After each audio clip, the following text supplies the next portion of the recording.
Hello everyone, welcome back to my YouTube channel. दोस्तों उम्मीद करते हैं आप सब बहुत अच्छे होंगे, अपनी तैयारी में व्यस्त होंगे। तो आज के इस वीडियो में हम लोग छत्तीसगढ़ की जनजातियों के महत्वपूर्ण क्वेश्चंस करने वाले हैं, जो कि इजी टू हार्ड होने वाले हैं। आज के वीडियो में कुछ हमने इजी क्वेश्चंस लिए हुए हैं, उसके बाद हम लोग धीरे धीरे हार्ड की ओर बढ़ेंगे। चलिए शुरुआत करते हैं। पहला क्वेश्चन है, छत्तीसगढ़ का सबसे बड़ा जनजातीय समूह कौन सा है? उरांव है, बैगा है, गोंड है या कंवर है? तो छत्तीसगढ़ का सबसे बड़ा जनजाति समूह है गोंड। ऑप्शन जो सी है हमारा सही आंसर हो जाएगा। चलिए अगले क्वेश्चन की ओर बढ़ते हैं। क्वेश्चन नंबर 2 है, लाल बंगला किस जनजाति का रसोई घर कहलाता है? लाल बंगला किस जनजाति का रसोई घर कहलाता है? किस जनजाति के रसोई घर को लाल बंगला के नाम से जाना जाता है? कमार है, भूंजिया, पंडो या बैगा? तो किस जनजाति के रसोई घर को लाल बंगला के नाम से जाना जाता है? तो सही आंसर हो जाएगा ऑप्शन बी, भूंजिया। क्वेश्चन नंबर 2 का सही आंसर है ऑप्शन बी, भूंजिया। चलिए आगे बढ़ते हैं। क्वेश्चन नंबर 3 है, घोटुल किस जनजाति का युवा गृह है? घोटुल किस जनजाति का युवा गृह है? मुड़िया का है, उरांव, बिरहोर या भद्रा? तो घोटुल किस जनजाति का युवा गृह है? तो ऑप्शन ए सही आंसर हो जाएगा, मुड़िया का। घोटुल किस जनजाति का युवा गृह को घोटुल कहा जाता है? तो मुड़िया के युवा गृह को, मुड़िया जो जनजाति होती है उसके युवा गृह को घोटुल कहा जाता है। तो ऑप्शन ए हमारा सही आंसर हो जाएगा। क्वेश्चन नंबर 4 में आते हैं। छत्तीसगढ़ की कौन सी जनजाति लकड़ी की खुदाई काष्ठ कला के लिए प्रसिद्ध है? काष्ठ कला के लिए कौन सी जनजाति प्रसिद्ध है? मुड़िया है, बैगा है, गोंड है या माड़िया है? तो छत्तीसगढ़ में ऐसी कौन सी जनजाति है जो लकड़ी की खुदाई या काष्ठ कला के लिए प्रसिद्ध है? तो ऑप्शन हमारा ए सही आंसर हो जाएगा, मुड़िया। ऑप्शन ए सही आंसर हो जाएगा, मुड़िया जनजाति है जो काष्ठ कला के लिए प्रसिद्ध है। चलिए क्वेश्चन नंबर 5 में आते हैं। धुमकुरिया किस जनजाति का युवा गृह है? धुमकुरिया किस जनजाति का युवा गृह है? गोंड का है, उरांव, ऑप्शन सी है परजा, ऑप्शन डी हलबा? तो धुमकुरिया किस जनजाति के युवा गृह को कहा जाता है? तो हमारा सही आंसर हो जाएगा उरांव। उरांव के युवा गृह को धुमकुरिया कहा जाता है। और घोटुल किस जनजाति के युवा गृह को कहा जाता है? तो मुड़िया जनजाति का जो युवा गृह है वो घोटुल कहलाता है। और जो धुमकुरिया किस जनजाति का युवा गृह है? तो उरांव का जो युवा गृह है वह क्या कहलाता है? तो धुमकुरिया कहलाता है। अगला क्वेश्चन है, छत्तीसगढ़ में विशेष पिछड़ी जनजातियों की संख्या कितनी है? छत्तीसगढ़ में विशेष पिछड़ी जनजातियों की संख्या कितनी है? 5 है, 6 है, 7 है या 8 है? तो क्वेश्चन नंबर 6 का सही आंसर हो जाएगा ऑप्शन सी, 7 है। छत्तीसगढ़ में विशेष पिछड़ी जनजातियों की संख्या 7 है, जिसमें 5 जो है वो केंद्र सरकार द्वारा घोषित है और 2 जो है वो राज्य सरकार द्वारा घोषित है। 5 है जो केंद्र का है और 2 है जो राज्य सरकार द्वारा घोषित है। तो जो केंद्र सरकार द्वारा घोषित विशेष पिछड़ी जनजाति हैं वो कौन कौन सी हैं? तो अबुझमाड़िया, बैगा, कमार, बिरहोर और पहाड़ी कोरवा। मैं फिर से रिपीट कर रही हूँ, केंद्र सरकार द्वारा घोषित विशेष पिछड़ी जनजातियां हैं अबुझमाड़िया, बैगा, कमार, बिरहोर और पहाड़ी कोरवा। और जो 2 राज्य सरकार द्वारा घोषित जनजातियां हैं वो हैं भूंजिया और पंडोप। तो छत्तीसगढ़ में विशेष पिछड़ी जनजातियों की संख्या कितनी है? तो ऑप्शन सी, 7 सही आंसर हो जाएगा। चलिए क्वेश्चन नंबर 7 में आते हैं। आदिवासियों का प्रमुख पर्व सरहुल किस जनजाति द्वारा मनाया जाता है? आदिवासियों का प्रमुख पर्व जो है सरहुल किस जनजाति के द्वारा मनाया जाता है? उरांव के द्वारा, मुड़िया के द्वारा, कमार या बैगा? तो आदिवासियों का प्रमुख पर्व जो है सरहुल वह उरांव के द्वारा मनाया जाता है। ऑप्शन ए सही आंसर हो जाएगा। क्वेश्चन नंबर 8 है, बैगा जनजाति के मुख्य देवता कौन है? बुढ़ादेव हैं, दुल्हादेव हैं, ठाकुर देव या लिंगोपेन? तो बैगा जनजाति के मुख्य देवता कौन है? तो बुढ़ादेव हैं। और लिंगोपेन ये किन किन जनजाति के मुख्य देवता है? तो ये मुड़िया जनजाति के मुख्य देवता है। तो यहाँ हमारा सही आंसर हो जाएगा, बैगा जनजाति के मुख्य देवता कौन है? बुढ़ादेव। और ये किन के देवता है? तो ये मुड़िया जनजाति के देवता है, जिन्हें इन लिंगोपेन को अंगादेव के नाम से भी जाना जाता है। तो हमारा सही आंसर हो जाएगा बुढ़ादेव। चलिए क्वेश्चन नंबर 9 में आते हैं। किस जनजाति में घोड़े को छूना वर्जित माना जाता है? किस जनजाति में घोड़े को छूना वर्जित माना जाता है? गोंड, कमार, बैगा या हलबा? तो किस जनजाति में घोड़े को छूना वर्जित माना जाता है? तो ऑप्शन बी सही आंसर हो जाएगा। कमार जनजाति में घोड़ों को छूना वर्जित माना जाता है। ऑप्शन बी सही आंसर है। क्वेश्चन नंबर 10 में आते हैं। मेघनाद पर्व किस जनजाति से संबंधित है? मेघनाद पर्व जो है किस जनजाति से संबंधित है? गोंड से, कोरकू से, खड़िया से या प्रधान से? तो मेघनाद पर्व किस जनजाति से संबंधित है? तो हमारा सही आंसर हो जाएगा ऑप्शन बी कोरकू। 11 नंबर के क्वेश्चन में आते हैं। छत्तीसगढ़ की कौन सी जनजाति आर्थिक रूप से सबसे समृद्ध मानी जाती है? उरांव, गोंड, हलबा या भद्रा? तो छत्तीसगढ़ की कौन सी जनजाति आर्थिक रूप से सबसे समृद्ध मानी जाती है? तो ऑप्शन सी सही आंसर हो जाएगा हलबा। हलबा जनजाति को आर्थिक रूप से समृद्ध माना जाता है। तो ऑप्शन सी सही आंसर हो जाएगा। क्वेश्चन नंबर 12 में आते हैं। बस्तर का मड़ई मेला किस जनजाति की संस्कृति से गहराई से जुड़ा है? गोंड, मुड़िया, भद्रा या उपरोक्त सभी? तो बस्तर का जो मड़ई मेला है वो किस जनजाति की संस्कृति से गहराई से जुड़ा है? तो आंसर सही हो जाएगा ऑप्शन डी, गोंड, मुड़िया और भद्रा। इन तीनों ही जनजाति की संस्कृति से गहराई से जुड़ा है बस्तर का मड़ई मेला। तो ऑप्शन जो डी है सही आंसर हो जाएगा। द दरबारी बैगा पुस्तक के लेखक कौन है? द दरबारी बैगा या इसी को द बैगाज भी कहा जाता है, पुस्तक के लेखक कौन है? वेरियर एल्विन है, श्यामाचरण दुबे है, डी.एन. मजूमदार है या जॉर्ज ग्रियर्सन है? तो द दरबारी बैगा या द बैगाज के लेखक कौन है? तो वेरियर एल्विन है। ऑप्शन ए सही आंसर हो जाएगा। और वेरियर एल्विन ने जनजातियों से जो संबंधित पुस्तकें लिखी हैं उन्होंने 4 पुस्तकें लिखी हैं।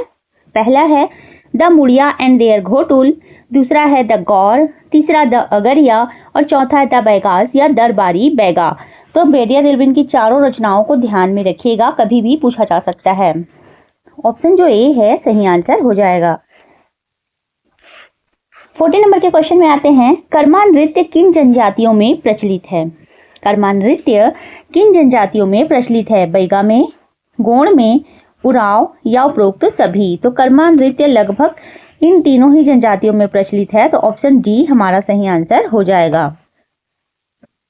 लमसेना विवाह किस जनजाति में प्रचलित है? क्वेश्चन नंबर 15 है। लमसेना विवाह किस जनजाति में प्रचलित है? गोंड, बैगा, कंवर या ए और बी दोनों? तो लमसेना विवाह किस जनजाति में प्रचलित है? तो लमसेना विवाह जो होता है वो गोंड में प्रचलित है। तो ऑप्शन ए हमारा सही आंसर हो जाएगा। और कहीं कहीं लमसेना विवाह बैगा में भी देखने को मिलता है, किंतु यहाँ पर हमारा आंसर ए सही आंसर हो जाएगा। लमसेना विवाह को और किस नाम से जाना जाता है? तो सेवा के नाम सेवा विवाह और चरधिया विवाह के नाम से जाना जाता है। इसमें वर के द्वारा वधु मूल्य चुकाने हेतु अपने लमसेना में सेवा देना। तो हमारा ऑप्शन जो ए है सही आंसर हो जाएगा। क्वेश्चन नंबर 16 में आते हैं। कौन सी जनजाति पारंपरिक रूप से लौह शिल्प का कार्य करती है? कौन सी जनजाति पारंपरिक रूप से लौह शिल्प का कार्य करती है? तो option A Agaria, option B है बैगा, ऑप्शन सी बिरहोर या ऑप्शन डी कोरवा? तो पारंपरिक रूप से लौह शिल्प का कार्य करने वाली जनजाति है अगरिया। ऑप्शन ए सही आंसर हो जाएगा। गौड़ नृत्य किस जनजाति से संबंधित है? गौड़ नृत्य किस जनजाति से संबंधित है? ऑप्शन ए है Dandami Maria, option B Oraon, option C है प्रधान और ऑप्शन डी है मुड़िया। तो गौड़ नृत्य किस जनजाति से संबंधित है? तो गौड़ नृत्य को और किस नाम से जाना जाता है? तो बाइसन हॉर्न नृत्य के नाम से जाना जाता है और ये दंडामी माड़िया जनजाति से संबंधित नृत्य है। अवसर कौन सा है जिसमें गौड़ नृत्य किया जाता है? तो जात्रा पर्व के दौरान आषाढ़ माह में। कब किया जाता है? आषाढ़ माह में किया जाता है। जात्रा पर्व के दौरान गौड़ नृत्य दंडामी माड़िया के द्वारा किया जाता है। इस नृत्य में नर्तक गौर या बाइसन हॉर्न पशु का सिंह धारण करके नृत्य करते हैं और वेरियर एल्विन ने गौड़ नृत्य को विश्व का सबसे सुंदर नृत्य माना है। तो क्वेश्चन नंबर 17 का सही आंसर है ऑप्शन ए। गौड़ नृत्य किस जनजाति से संबंधित है? तो दंडामी माड़िया से। 18 नंबर के क्वेश्चन में आते हैं, जनजातियों की पहाड़ी कोरवा उपजाति मुख्य रूप से कहाँ पाई जाती है? ऑप्शन ए है Bastar, option B Surguja, option C है रायपुर और ऑप्शन डी है दुर्ग। तो जनजातियों की पहाड़ी कोरवा उपजाति मुख्य रूप से कहाँ पाई जाती है? तो पहाड़ी कोरवा जो उपजाति है, ऑप्शन के अकॉर्डिंग हमारा आंसर हो जाएगा सरगुजा में। पहाड़ी कोरवा मुख्य रूप से कोरबा, सरगुजा, जसपुर और बलरामपुर इन 4 स्थानों पर मुख्य रूप से पाई जाती है, किंतु ऑप्शन में ना कोरबा है, ना जसपुर है, ना बलरामपुर है, तो हमारा सही आंसर हो जाएगा सरगुजा। जनजातियों की जो पहाड़ी कोरवा उपजाति है वो मुख्य रूप से सरगुजा में पाई जाती है।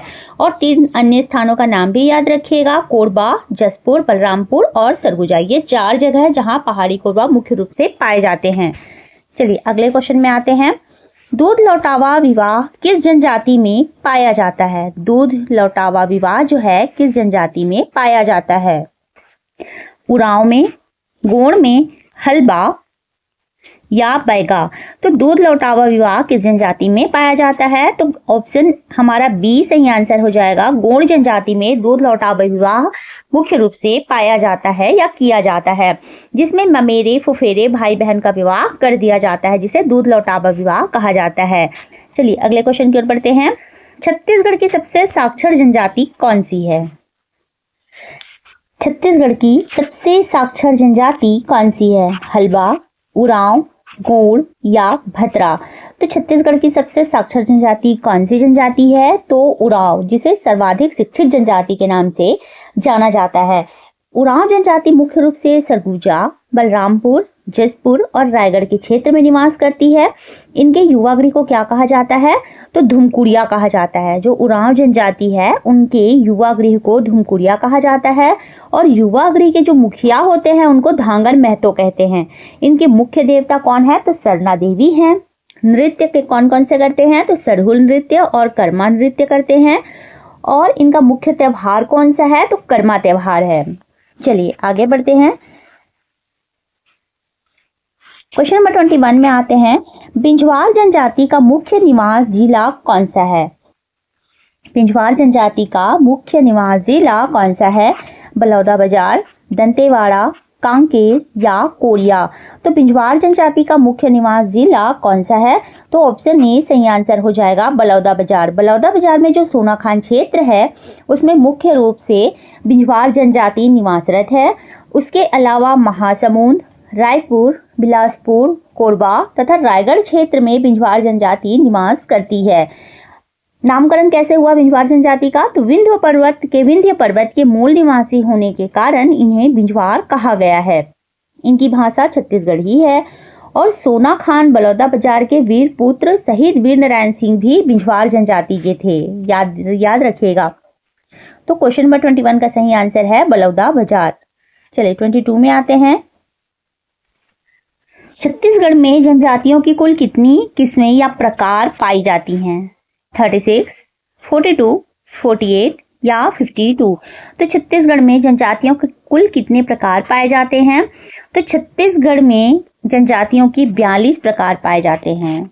42 प्रकार की जनजातियां छत्तीसगढ़ में पाई जाती हैं और उन्हें 161 उप समूहों में विभाजित किया गया है। कितने उप समूहों में विभाजित किया गया है? तो 161 उप समूहों में विभाजित किया गया है। तो ऑप्शन बी हमारा सही आंसर हो जाएगा। 23 नंबर का क्वेश्चन है, बस्तर का मंगल पांडे किसे कहा जाता है? बस्तर का मंगल पांडे किसे कहा जाता है? शहीद वीर नारायण सिंह को, गुंडाधुर, हनुमान सिंह या गेंद सिंह? तो बस्तर का मंगल पांडे कहा जाता है गेंद सिंह को। और किस लिए कहा जाता है? तो परलकोट विद्रोह के लिए बस्तर का मंगल पांडे गेंद सिंह को कहा जाता है। 24 नंबर के क्वेश्चन में आते हैं, किस जनजाति का प्रमुख कार्य बांस शिल्प है?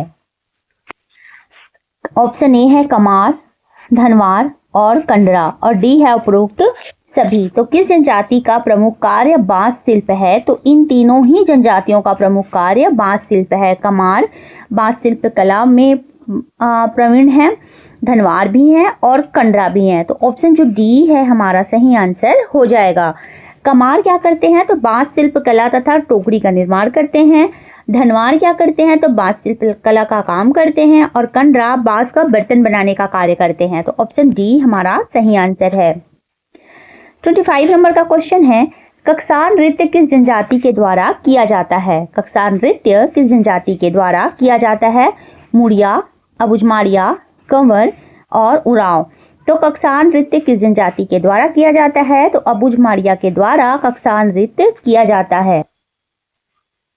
घोटुल के देवता जो होते हैं लिंगोपेन, उनकी आराधना करने के लिए नृत्य किया जाता है। यह और उसी वो नृत्य कब किया जाता है? तो कक्सार पर्व पर किया जाता है। कक्सार नृत्य कब किया जाता है? तो कक्सार पर्व पर किया जाता है। और क्यों किया जाता है? तो घोटुल के देवता लिंगोपेन की आराधना के लिए किया जाता है। तो 25 नंबर के क्वेश्चन का सही आंसर है ऑप्शन बी। जनजातियों का बस्तर दशहरा कितने दिनों तक चलता है? 70 दिन, 75 दिन, 80 दिन या 90 दिन। तो जनजातियों का बस्तर दशहरा कितने दिनों तक चलता है? तो 75 दिनों तक चलता है। ऑप्शन जो बी है हमारा सही आंसर हो जाएगा।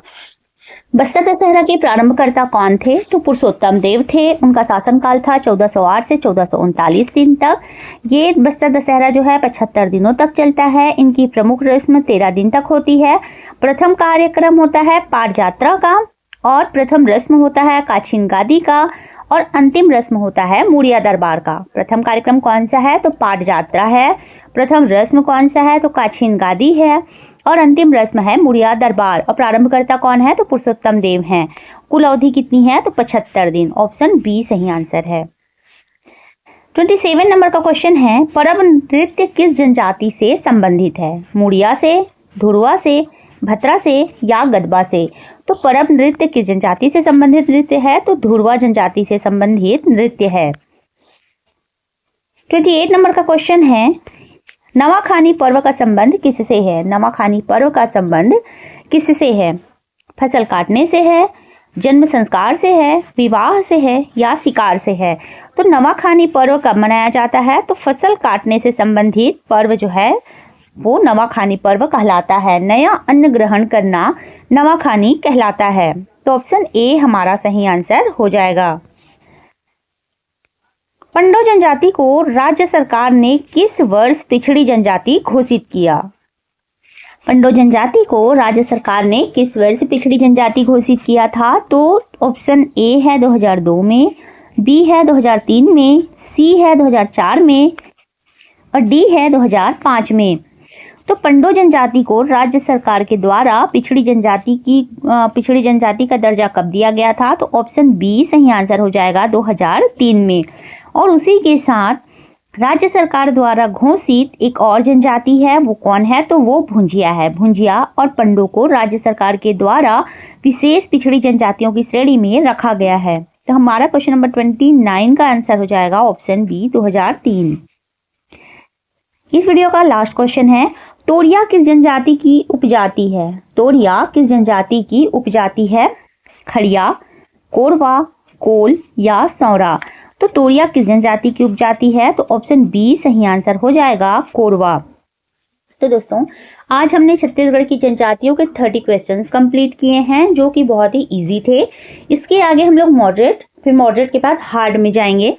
तो बने रहिएगा हमारे साथ। अगर आपको हमारा वीडियो अच्छा लगा तो वीडियो को लाइक कीजिएगा और हमारे चैनल को सब्सक्राइब कीजिएगा। तो मिलते हैं नेक्स्ट वीडियो में, तब तक के लिए धन्यवाद।